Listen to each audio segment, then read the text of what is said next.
여러분 반갑습니다. 물처럼 바람처럼 자유롭게 살고 싶은 지구를 사랑하는 개그맨 노정열입니다. 여러분은 하루에 물을 몇 잔 정도 드시나요? 우리 몸의 전체 수분에서 5%만 부족해도 혼수 상태에 빠질 정도로 중요한 게 물입니다. 물은 인간뿐만 아니라 모든 생명의 근원이기도 한데요. 그런 물의 소중함을 평소에는 자주 잊곤 합니다.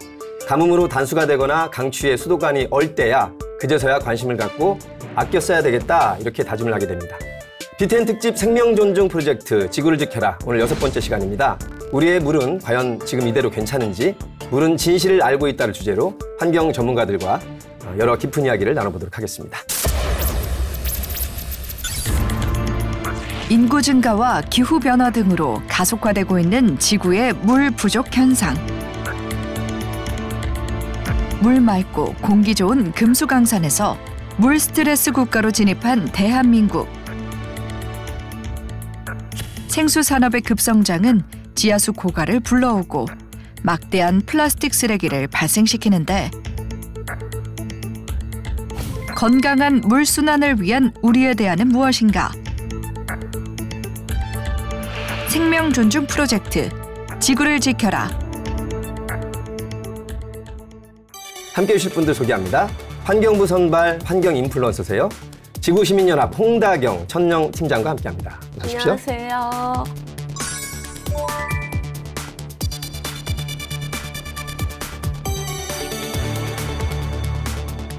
환경을 위한 역시 환경 인플루언서시고요. 우주웍스와 우주북스의 박현민 대표님 어서 오십시오. 네, 안녕하십니까. 저는 우주북스와 우주웍스라는 브랜드를 이끌고 있고요.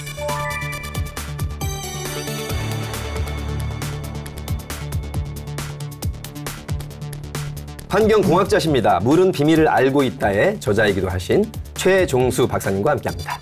네, 안녕하세요.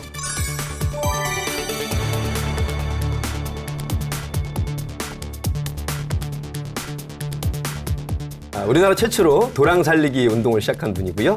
사단법인 물프롬 코리아의 최충식 사무총장과 함께합니다. 어서 오십시오. 예, 안녕하세요.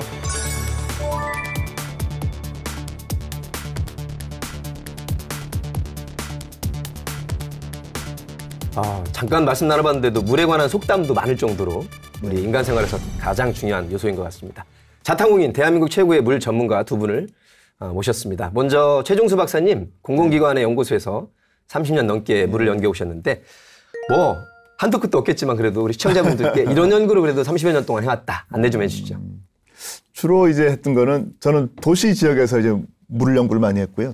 물 분야도 이제 연구 분야가 많은데 저는 도시 지역에서 주로 했고 먹는 물의 상수도, 버리는 물 하수도, 그다음에 도시에서 우리는 시민들은 물에 되게 친환경적인 요소를 많이 느끼거든요. 그래서 도시에서 이제 인공호수를 만들거나 일산 호수공원도 마찬가지 이제 그런 걸 만들기도 하고요. 최근에는 도시 침수와 관련된 이제 빗물 관리 그리고 기후 변화 이런 쪽에 관심을 가지고 연구를 많이 하고 있습니다. 네. 사단법인 물포럼 코리아 아주 의미심장한 우리 단체 이름인데 어떤 곳인지 소개 좀 해주시죠. 저희가 큰 단체는 아니고요. 저는 환경운동을 한 28년 했는데 20년 전쯤에 한강, 금강, 낙동강, 영산강, 섬진강 5대강이 있어요. 5대강 유역에서 물 보존 활동하시는 분들하고 전문가분들이 일상적인 물 운동을 할 필요가 있지 않냐. 근데 도시는 그래도 좀 유리한데 농촌 지역에 특히 지역 주민들과 함께하는 물 운동이 필요하지 않겠냐 해서 물포럼 코리아를 20년 전에 결성이 됐고요. 사무실은 대전에 있는데 전국에 다니면서 주로 그 상수원 지역, 상류 지역 주민들과 함께 하천 살리기 활동이나 또 민관 협력 체계 활동을 추진하고 있는 단체입니다.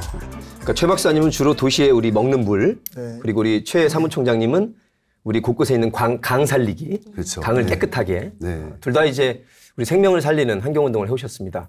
저희 어렸을 때만 해도 금수강산이다 이런 표현이 정말 굉장히 널리 퍼져 있었고 경제적으로는 지금보다는 어려웠을지 모르겠지만 정말 물 맑고 공기 좋고 산도 좋았다.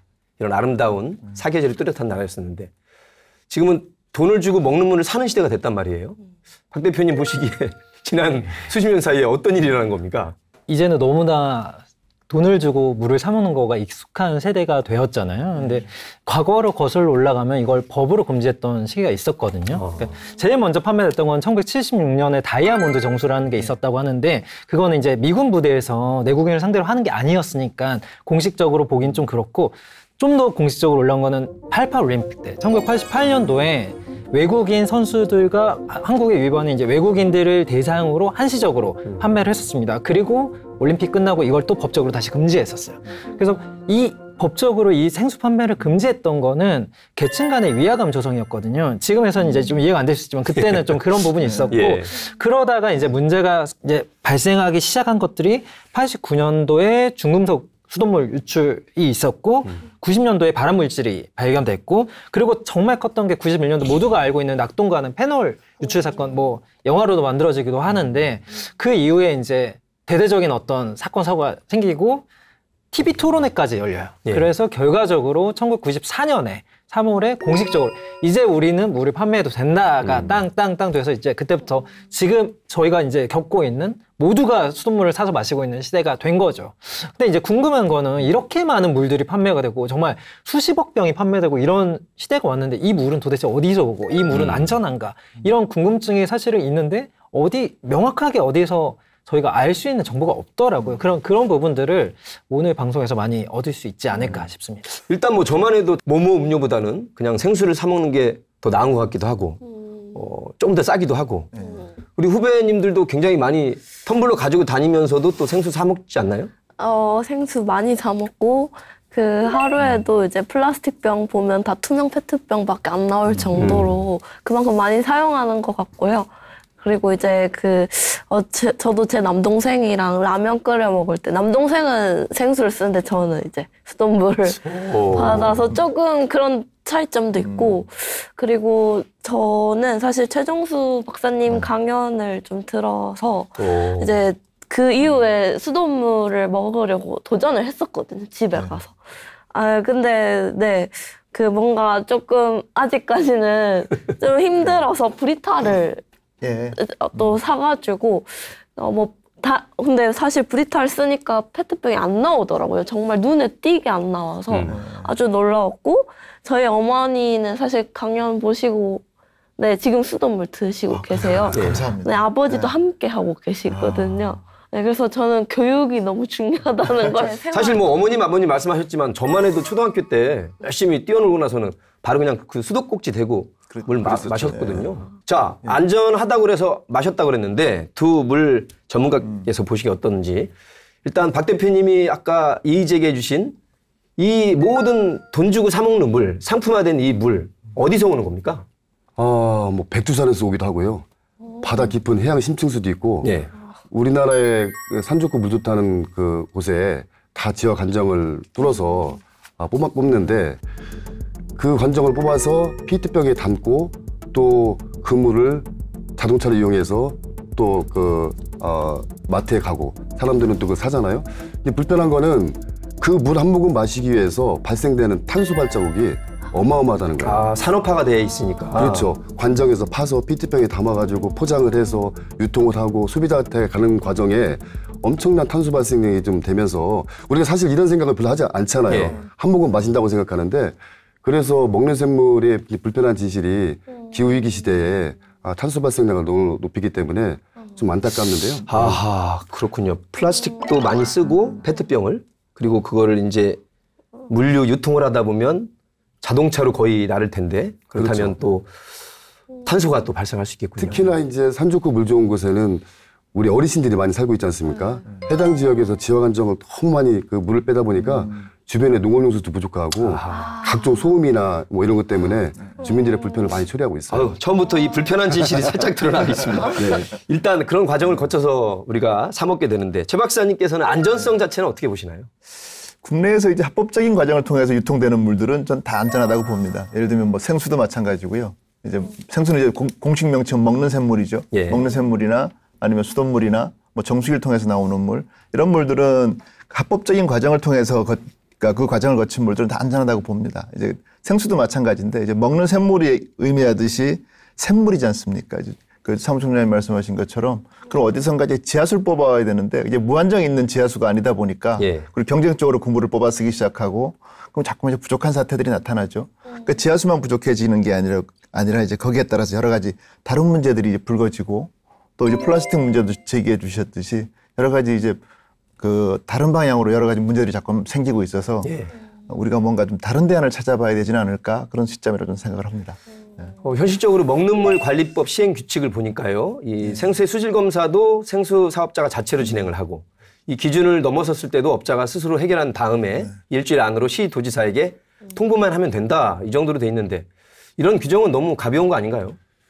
셀프 진단 규정은 문제가 있고요. 더 심각한 문제는 지금 제가 자료를 보니까 지하수에서 물을 채소하는 기업들이 먹는 물 기준을 초과돼서 영업정지된 기업들이 꽤 많아요. 근데 영업정지 보면 15일이나 30일밖에 되지 않고 그것도 이제 과징금으로 대체하는 경우도 많습니다. 그리고 서너 번 영업정지가 되거나 과징금 내면 이미지가 안 좋아지니까 업체 명의를 바꿔요. 어디서 많이 들어본 그림인데 네, 그런 그림 다른 것도 거의 네, 그렇습니다. 그렇죠. 이거 전체적으로 관리하는 환경부가 규정을 좀 개정하고 있다고는 합니다만 아직은 미흡한 상황인 거고요. 국민들이 마시는 물이기 때문에 건강과 생명에 직결되는 거잖아요. 예. 좀 더 깐깐한 검증과 관리가 필요합니다. 플라스틱에 담고 예. 또 우리 방송 중에 미세 플라스틱 얘기도 나와서 예. 그 자체는 괜찮은 건지요? 거기에 대해서 갑론을박이 있는데요. 예. 그러니까 보통 우리가 생수병에 잠깐 담았다가 그 마시는 과정에도 과연 플라스틱이 유해하냐, 이거는 이제 그 양에 대해서는 좀 고민을 해봐야 되거든요. 단지 담았다가 마시는데 여기 미세 플라스틱이 나올 것이냐, 이거는 좀 문제가 좀 고민이 필요하고요. 다만 이제 플라스틱을 많이 사용하고 이게 그 재활용되지 않고 다시 하천이나 호수로 흘러들어가고 바다로 흘러들어가고 이런 문제는 우리가 이제 눈으로 분명히 보이는 문제이기 예. 때문에 여기에 대한 고민은 분명히 있어야 돼요. 그럼요. 플라스틱 처리 문제는 중요한 환경 문제라서 예. 안정성도 문제지만 우리 소비자 입장에서는 맛도 중요하다면 우리나라가 수돗물이 세계 물맛대에서 7위를 차지한 적도 있다고 하는데 그 정도면 200개 넘는 나라 중에서 굉장히 톱10 안에 드는 것 같은데 맛이 좋은 건가요? 사무총장님? 사실 이 데이터는요. 예. 18년 전쯤에 청주의 정수장 쪽에서 나갔던 세계 물맛대 평가받았던 건데 사실 저조차도 그 정도 인정을 합니다. 우리나라 수돗물 안전하고요. 세계적으로 어디에 나라도 빠지지 않는 물이라고 생각돼요. 저희가 지금 저는 수돗물 운동을 하고 있는데 수돗물 교육을 하면서도 수돗물 맛이라고 강요할 수는 없어요. 예. 다만 수돗물에 대한 선입관, 수돗물에 대한 오해를 좀 풀기 위해서 저희가 검증을 한 결과를 말씀을 드리는데 결국 최종 판단은 우리 이제 시민들이 하실 건데 저희 딸들조차도 예. 그렇게 어릴 때부터 이야기를 해도 학교나 생활에서 늘 병물이나 정수기에 익숙하다 보니까 수돗물에 또 나오는 약간의 염소 냄새가 있지 않습니까? 수돗물 이런 것 때문에 계속 불편해가지고. 그 마지막 말씀. 요즘에 거의 못 느끼는데 예전에는 좀 느꼈던 것 같아요. 예전에는 굉장히 지금 좋아진 거죠. 그 약간의 지금 말씀하신 염소 향. 예. 그게 염소 우리가 느끼기에는 그 냄새가 전혀 없었으면 좋겠어 이럴 수 있지 않습니까? 예. 근데 사실 법적 기준에서 보면 그 소위 잔류 염소라고 하는데요. 수도꼭지에 나올 때까지 약간은 남아 있어야 됩니다. 물 속에 이제 이물질이 생길 수도 있고 미생물이 생길 수도 있기 때문에 그 정수장에서 보낼 때 수도꼭지 끝에서도 약간은 남아 있도록 일부러라도 그렇게 하는 거군요. 일부러 그렇게 하는 겁니다. 잘못돼서 너무 과다한 양이 들어가서 냄새가 나는 건 아니고요. 그러니까 지금은 예전에 비해서는 냄새가 많이 약해졌지 않습니까? 그건 여러 가지 정수 기술이 발달했기 때문에 그런 것이고요. 그 냄새가 전혀 안 난다고 그러는 것보다는 약간 그 냄새까지는 못 느끼더라도 분석을 했을 때는 남아 있어야지 그게 우리나라 기준으로 정한 게 일정 농도 이상은 수도꼭지 끝에 남아 있어야 되는 게 기준입니다. 그럼 이제 어느 정도 알겠어요. 수돗물은 깨끗하고 맛있고 이런 것까지 알겠는데 저희가 사실 걱정되는 거는 아까 잠시 말했지만 저희 이제 서울에서도 오래된 아파트 같은 경우에는 이제 녹물 수돗물 얘기도 많이 나오거든요. 틀었는데 정말로 요즘엔 신축 아파트도 막 그런 게 있긴 하던데 어쨌건 이 설치된 노후한 관들 이런 수돗물까지 집 안까지 공급되는 그 관들까지는 저희가 이제 안전한지 약간 불신이 조금씩 있는 것 같아요. 맞습니다. 그러니까 그런 부분이 저는 체크가 필요한 것 같습니다. 많은 분들이 이제 그 수돗물 깨끗하다 그러면 정수장까지는 깨끗한데 오는 관로에서 지저분해지고 아파트 저수조에서 지저분하다 그런 말씀들을 많이 하시거든요. 예. 사실 그건 이제 전부 틀린 말도 전부 맞는 말도 아닙니다. 근데 지금은 이제 우리 집 수도꼭지의 물이 불안하다 좀 미심쩍다 싶으면 각 지자체마다 이제 우리 집 수돗물 검사해 주세요 그러면 지자체에서 무료로 나와서 검사를 해줍니다. 모든 지자체가 그 제도를 가지고 있는데요. 저는 이 제도를 좀 확산할 필요가 있다고 생각하는 게 예를 들면 저희가 5분이 앉아 계신데 제가 만약 수질 검사를 했습니다. 그럼 다른 집은 제가 수질 검사를 했는지 어떤 결과가 나왔는지 모르지 않습니까? 그럼 저만 안심하고 마십니다. 근데 예를 들면 지자체에서 아파트 단지 단위 마을 동 단위로 하는 겁니다. 예를 들면 A라는 아파트 이번에 검사 대상이니까 수질 검사하실 분들 손 드세요. 한 5가구나 10가구만 검사할 겁니다. 이렇게 해서 검사를 하고 그 결과가 만일 기준치 이상이다. 기준치 만족한다. 그러면 우리가 무슨 뭐 친환경 인증 주듯이 예. 수돗물 마시는 그러니까 수돗물 안심 인증을 주는 거죠. 지자체든 환경부에서. 그럼 우리 단지는 저 검사를 해봤더니 한 10집 검사해봤더니 안심할 수 있대. 그럼 전 검사하지 않았지만 옆에 검사한 걸 보고 믿고 먹게 되는 거지 않습니까? 그러면 이게 조금씩 확산되고 나면 단지별로 확산되고 도시 전체적으로 확산될 수 있는 계기가 되겠죠. 지금 암신 수돗물 인증제가 있나요? 지금 있습니다. 지금 있는 것은 이제 각 신청한 가구마다 검사해주는 방식이고요. 아파트 단지 뭐 이렇게. 예, 근데 있다는 물론 거죠. 이 제도는 그러니까 개개인한테 안심을 줄 수는 있는데 확산하는 효과는 굉장히 느리거든요. 그러니까요. 이게 뭐 디자인 아름다운 단지 이런 거는 이렇게 붙인 걸 봤는데 이렇게 샘플링이 제대로 됐다면 사실은 그 단지는 정확하게 깨끗한 거잖아요. 그렇죠. 그죠? 어떻습니까? 저희가 실제 40년 된 아파트, 20년 된 아파트, 10년, 5년 된 아파트를 좀 구분을 해서 수도꼭지에서 수돗물 검사를 해봤어요. 예. 네. 이게 민간단체 예산이 없음에도 불구하고 직접 한번 해봤어요. 오히려 고생하셨습니다. 공공기관보다 신뢰간당에서 해봤는데 먹는 물 기준은 다 만족을 했습니다. 오래된 아파트. 근데 그 음용률을 보니까 5년 된 아파트에서 음용률이 제일 떨어졌어요. 제 새 아파트에서. 오히려 40년 된 아파트에서 음용률이 훨씬 높았어요. 세대적인 문제가 있을까요? 그거였습니다. 실제 새 아파트에서는 관로가 옥내배관 깨끗할 것이라고 생각해서 더 많이 마실 것 같은데 그게 아니고 그 세대를 보니까 젊은 분들이 많이 살고 계시고 40년 된 아파트는 어르신들이 많이 살았는데 그러니까 이것만 봐도 문제가 없는 베이스를 깐다면 선입관 어떤 세대 간의 차이가 크지 않나 이 수돗물 음용에 대한 지질이 그렇게 생각되고 있습니다. 사원총장님 그 말씀 들으니까 이렇게 그 설문조사한 결과도 비슷한 결과들이 나온 게 있거든요. 그러니까 이제 수돗물을 믿느냐 못 믿느냐 보면 수돗물을 불신하지 않는다라는 비율이 꽤 높습니다. 70% 정도는 수돗물을 믿을 만해. 근데 이제 마시느냐고 물으면 30%밖에는 끓이거나 뭐 조리 과정에서는 30%밖에 안 합니다. 그럼 그 다음 질문이 수돗물이 더 좋아져서 아주 좋아지게 되면 당신은 마실 것입니까? 라고 질문했을 때는 그래도 안 마십니다. 수준은 좋아질 것이라고 기대되지만 난 그럼에도 수돗물은 마시지 않겠다는 생각이 대부분이거든요. 근데 이게 바로 막연하다는 불신입니다. 이 막연함은 수질이나 수치로는 깰 수가 없습니다. 그 이미지라는 것이 그만큼 중요한 것이죠. 그렇죠. 우리나라 사람들이 평균적으로 하루에 280리터의 물을 쓴다고 하는데 이게 이제 2리터 페트병 140개 정도인데 이게 실제 마시는 것 플러스 일상생활하는 거 다 합쳐서 이런 거겠죠? 박사님? 그렇죠. 이제 우리 보통 이제 280리터 이제 쓴다고 하는데 그래서 이제 다른 나라보다 많이 쓴다, 적게 쓴다 이런 얘기들이 있거든요. 근데 이제 이 양은 우리가 실제로 생활용수로서 각 가정에서 얼마나 쓰느냐 이제 이 양을 계산한 거고요. 외국보다는 조금 많습니다. 근데 이제 특히 이제 물 사정이 우리보다 좀 넉넉한 그런 나라보다 많고요. 이제 그 우리나라는 대부분 아파트에 거주한 80% 이상이 아파트에 거주하기 때문에 조경용수로 앞마당에 물을 주는 일은 거의 없습니다. 근데 외국 같은 경우에는 앞마당에 물을 많이 주지 않습니까? 이제 그런 나라들보다 비슷하거나 그런 나라보다 많다는 거는 우리가 물을 좀 아껴 쓰지 않는 자, 여쭤보겠습니다. 우리 박 대표님은 물 본인이 생각하기에 많이 쓰는 편이에요? 적당합니까? 아니면 덜 씁니까? 눈이 동그래지세요. 저는 적당한 것 같습니다. 기준이 좀 다르긴 하겠지만 뭐 그렇게 많이 쓰지는 않는 것 같아요. 네, 그렇습니다. 목욕이나 샤워할 때 조금 과다하게 틀어놓는 느낌이 없다. 일반적으로 모든 사람과 유사하게 사용하고 있는 것 같습니다. 네. 저는 한때는 많이 썼다가 고위층한테 한 번 엄청 혼나가지고 고위층은 저의 부인입니다. 아까 고있습니다. 그 이후로 딱 닫아놓고 이미 감을 잡았습니다. 역시 똑똑하십니다. 박사님이 어떠세요, 우리 홍다경 팀장님은? 잘 안 씻어서. 그것도 문제가 여기요? 쓸 때 써야 됩니다. 환경 지킴이라 좀 덜 쓰시는 편으로. 네. 한동안 우리나라가 물 부족 국가다 아니다. 이 물 부족 국가라는 개념이 뭐냐? 이거 가지고 굉장히 그 논쟁이 있었는데 최 박사님 보시기엔 어떻습니까? 이제 우리가 많이 그 물 얘기할 때마다 우리나라는 물 부족 국가다. 조금 이제 그 워딩을 길게 하면 우리나라는 유엔이 정한 물 부족 국가다. 이게 이제 풀 텍스트거든요. 네, 유엔이 정한. 네, 유엔이 정한. 근데 이제 이 문장에서 유엔을 빼면 사실은 맞는 문장입니다. 그러니까 이제 원래 이 보고서를 냈던 게는 유엔은 아니고요. 이제 미국에 있는 사설 연구소라고 PAI라고 하는 Population Action International이니까 우리나라 말로 바꾸면 세계 뭐 인구행동 기구 정도 되겠죠.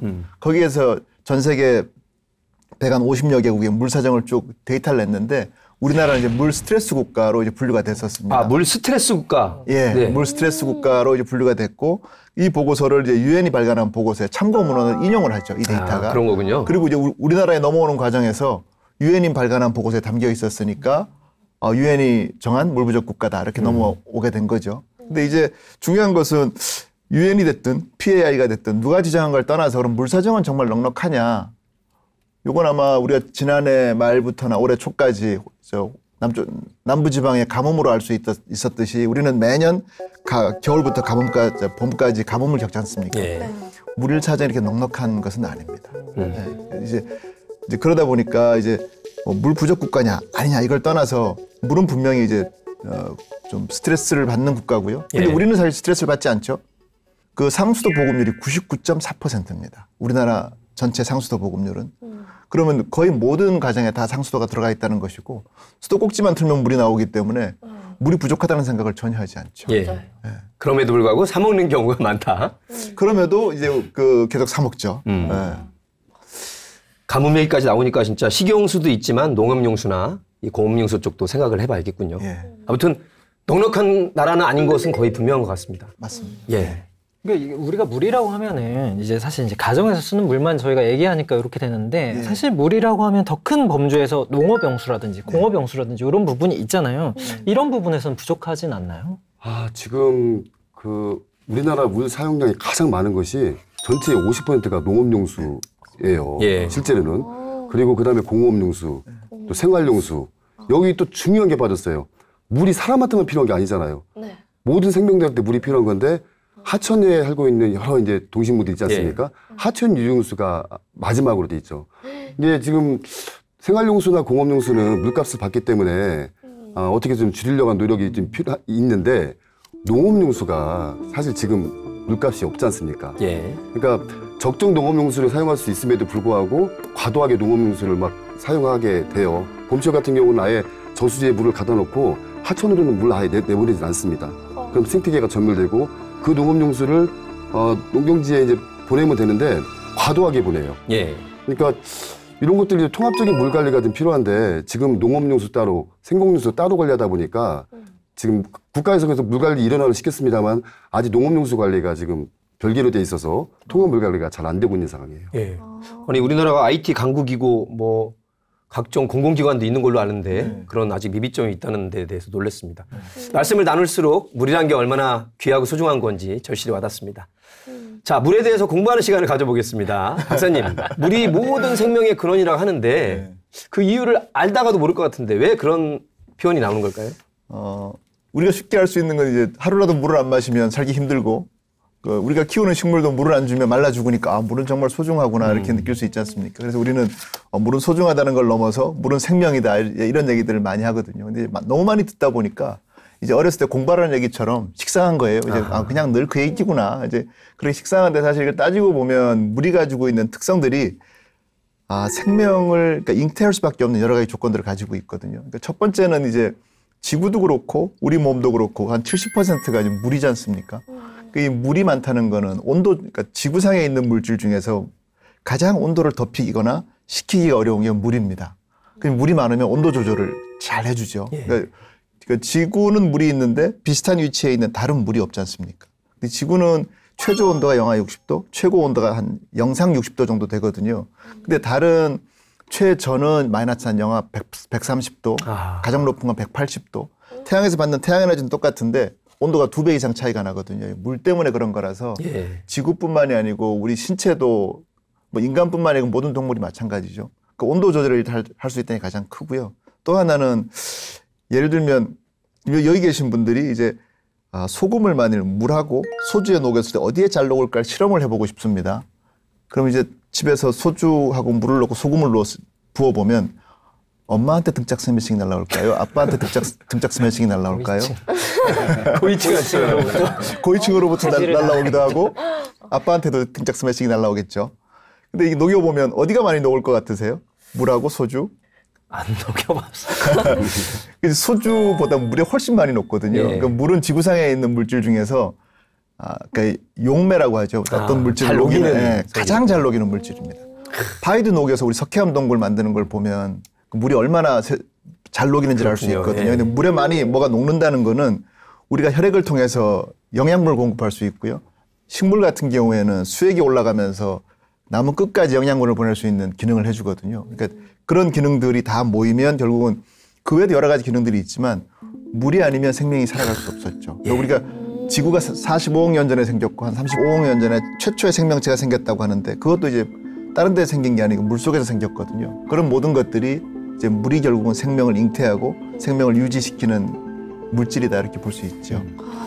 박사님께서 하신 얘기 중에 인류 문명은 끓는 물이 만들었다. 저는 예. 이런 표현이 굉장히 인상적이었거든요. 예. 이 부분에 대해서도 좀 더 설명을 곁들여 사실 주시면. 이제 우리가 물 끓이는 거는 지금 우리는 음식 조리할 때밖에는 안 쓰지 않습니까? 근데 우선 첫째는 우리가 뭔가 불에다가 끓여 먹는다는 거는 인류가 그 세균으로부터 안전한 음식물 확보한다는 굉장히 큰 요소가 있었거든요. 그거 외에도 이제 인류 문명을 보면 우리는 지금 이제 그 인공지능 AI가 운전도 잘하고 뭐 작곡도 하고 책도 쓰고 이러는 시대에 살고 있지 않습니까?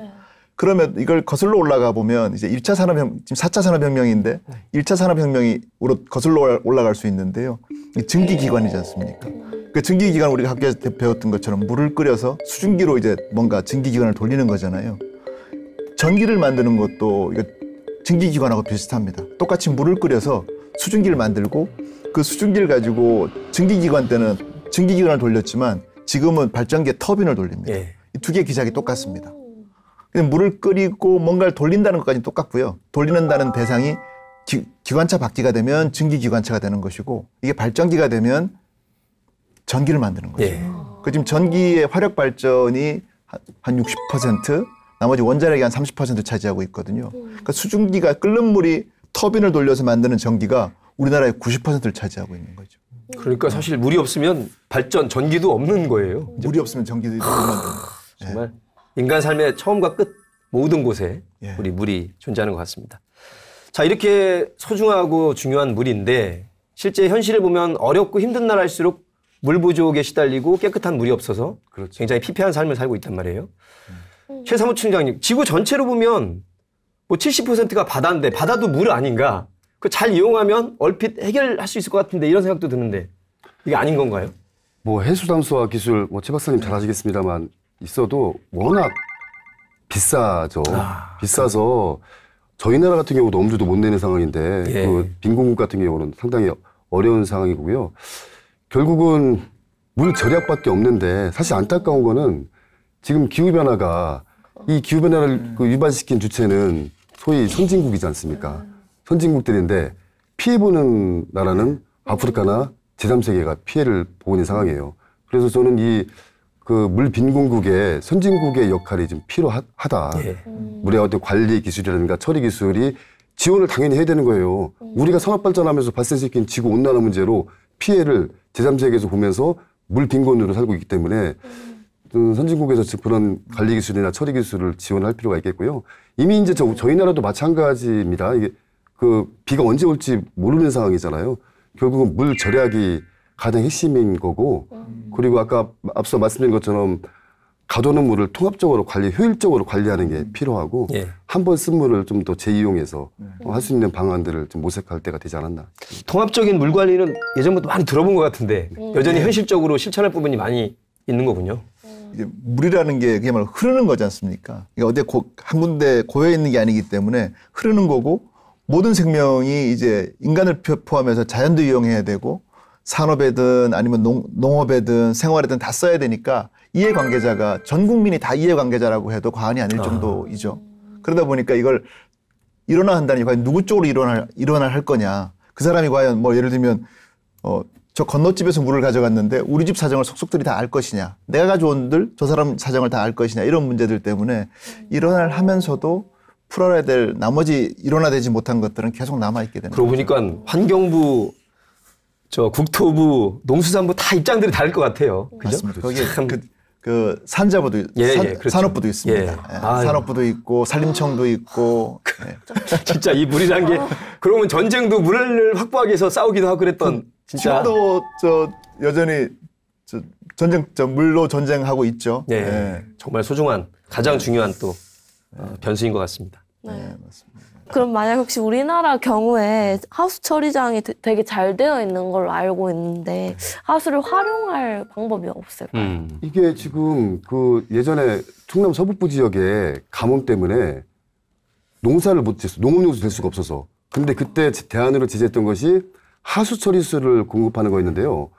근데 우리 쌀을 하수 처리수로 재배했다는 이미지가 안 좋아질까 봐 아예 농사를 포기하신 분도 있는데 제가 이웃나라 일본에 지지난달에 갔다 오면서 들었던 얘기가 저희가 완전 다르더라고요.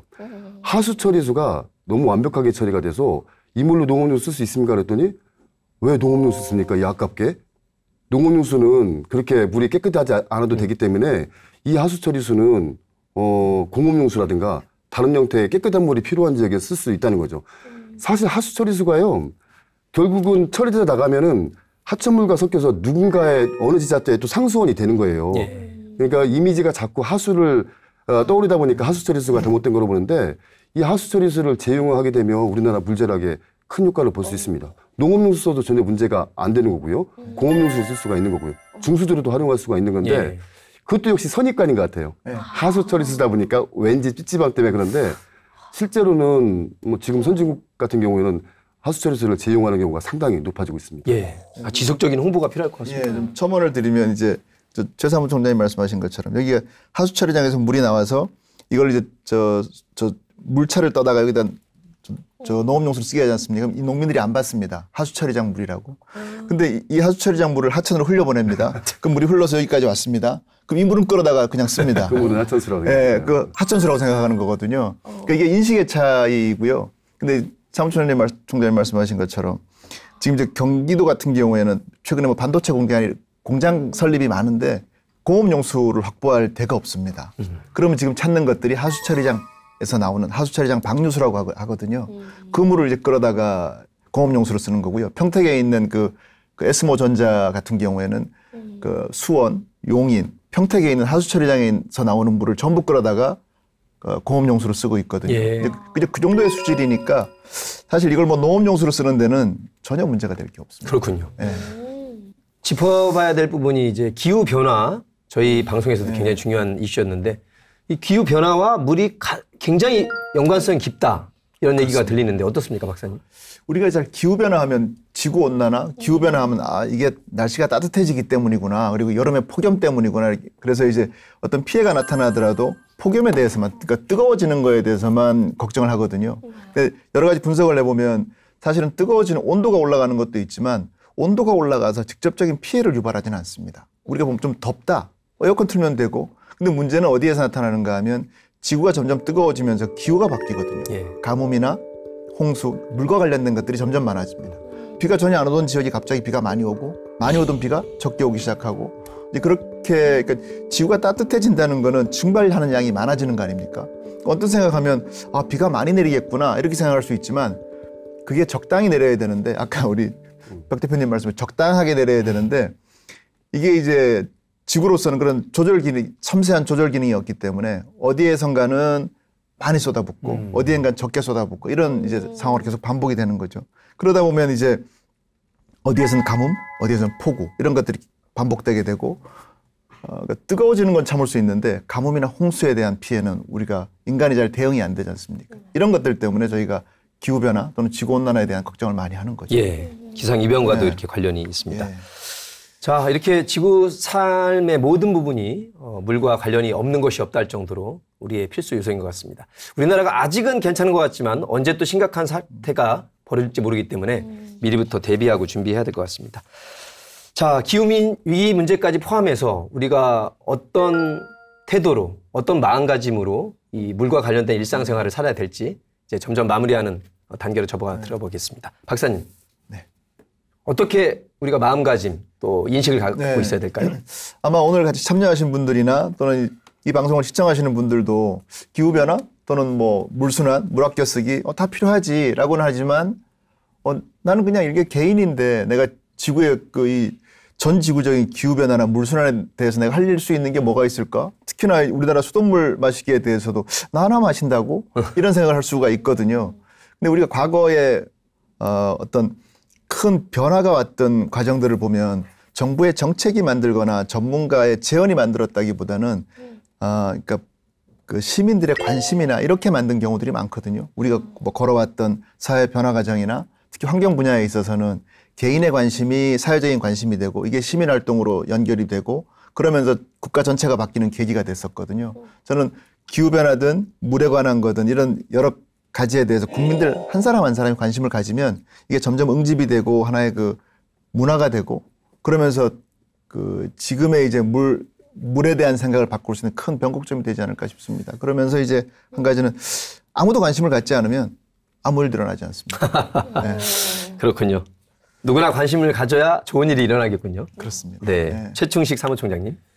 예, 이제 그 관심이 좀 뭔가 정책적으로 실현되기 위해서는 저희가 지금 계속 강조하는 것이 거버넌스라고 해요.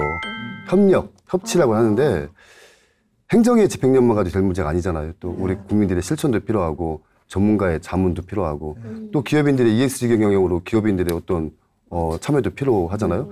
이런 거버넌스 구축이 좀 제대로 돼서 건전한 물순환이 이루어졌으면 좋겠고 저는 또 건전한 물순환의 핵심은 뭐 오늘 주제도 주로 이제 우리 사람 중심이잖아요. 뭐 제일 중요하죠. 그러나 물은 무생명의 근원이지 않습니까? 이 물을 찾기 위해 달려오는 수많은 동물, 식물들이 있어요. 이게 생태계가 건전하고 그러니까 물순환의 핵심은 우리 그 자연 생태계의 건전성 확보가 전제가 되지 않겠나. 너무 사람 중심으로 해서 어떤 물순환 개념보다는 물을 쫓고 있는 수많은 생명들이 함께 사람과 어울려 사는 그 물순환이 좀 필요하지 않을까 싶습니다. 네. 생태계 전체를 생각하는 총체적인 말씀을 주셨습니다. 두 분 환경 인플루언서의 말씀도 들어보겠습니다. 박 대표님. 저희가 오늘 물에 대한 얘기를 했잖아요. 그러니까 시작할 때 물을 판매하게 되고 이런 얘기를 했는데 저는 이 다음이 뭔가가 좀 궁금해지기 시작했어요. 저희는 저번에 캠페인 만들 때는 저희가 산소를 이렇게 사서 먹는 시대가 오지 않을까라는 생각을 한번 한 적이 있는데 실제로 판매를 하고 있더라고요. 네. 그래서 구매해서 산소를 먹어봤는데 그러니까는 지금은 사실 이제 뭐 화재용이나 뭐 이런 응급용으로 만들어졌지만 이렇게 지금 만들어서 판매하고 있다는 것 자체가 언젠가는 또 상용화가 돼서 모두가 집에 이제 산소 기계를 넣고 산소를 병으로 사서 마시는 시대가 올 것 같다는 그런 생각을 하게 됐어요. 저희가 이제 전체적인 걸 다루는 방송이다 보니까 그 다음은 어떤 걸 사서 마시게 될까라는 생각을 하게 됐습니다. 아이고, 참. 더 늦추고 개선을 시켜야 되는데 말이죠. 맞아요. 네. 홍당경 팀장님. 저는 이제 그 아까 뭐 잘 안 씻는 건 거짓말이었고요. 농담인 줄 알았어요. 아니, 지금 이거 편집되는데. 저는 좀 샤워할 때 노래 틀어놓고 하거든요. 노래를 부르기도 하는데. 저 노래 1절만 들으세요. 네, 1절만 하면 빨리 씻을 수 네. 있으니까. 네. 그런 걸 추천드리는 것 같고. 그리고 전 인식의 차이라고 생각해서 컨텐츠 업자시니까 저도 컨텐츠를 많이 개발하는 쪽에서 이런 좀 컨텐츠 인식이 많이 변화되어야 될 것 같아요. 뭐 유명 연예인들이 찍긴 하지만 또 모르죠. 그냥 일반인이 또 재밌게 만들면 그게 또 인식에 그럼요. 큰 변화를 만들 수 있고 저는 그때 그 박사님께서 말씀하셨던 우리 지역 물 품평회 네, 그게 정말 인상 깊었거든요. 우리 동네 물 맛이 어떤 맛인지 그런 걸 평가하는 것도 되게 재밌을 것 같아서 그런 걸 꼭 해보고 싶다는 생각을 계속 하고 있어요. 정말 오늘 물 흐르듯이 이렇게 방송이 흘러왔습니다. 이 방송을 통해서 우리 시청자분들께 꼭 당부하고 싶은 말씀 또 스스로에게 다짐하고 싶은 말씀 최종 마무리 총평 말씀 듣겠습니다. 최 박사님. 네. 물 흘러가듯이 이제 진행이 됐다고 말씀하셨는데요. 물은 물기를 내줘야만 흘러갑니다. 그 물기를 잘 내주셔서 오늘 이제 저하고 사무총장님께서 그 물기를 내주는 대로 잘 흘러갔던 것 같고요. 그 모든 물은 이제 흘러서 강을 거쳐서 바다로 가지 않습니까? 그래서 아마 그 오늘 이게 여기 앉은 자리는 어떻게 보면 이제 물길의 작은 시작이라고 보면 그 이제 물길을 잘 내주셨으니까 그 물길이 모여서 이제 강을 지나고 바다로 모일 것이고요. 그건 결국은 관심으로 이어져서 작은 관심이 큰 관심이 되고 물에 대한 생각이나 또는 행동을 바꾸는 그런 단초가 되지 않을까 그렇게 믿습니다. 예. 최 사무총장님. 저는 그 물은 정말 보편적 복지라고 생각돼요. 돈이 많든 적든 권력이 있든 없든 모든 사람이 공평하게 누려야 될 것 같고요. 더불어서 사람과 자연이 또 공평하게 누려야 될 것 같습니다. 그 가장 기본적인 보편적 복지, 예, 물의 기능을 가질 수 있도록 좀 더 노력을 해야 될 것 같습니다. 예, 응원합니다. 네, 박 대표님.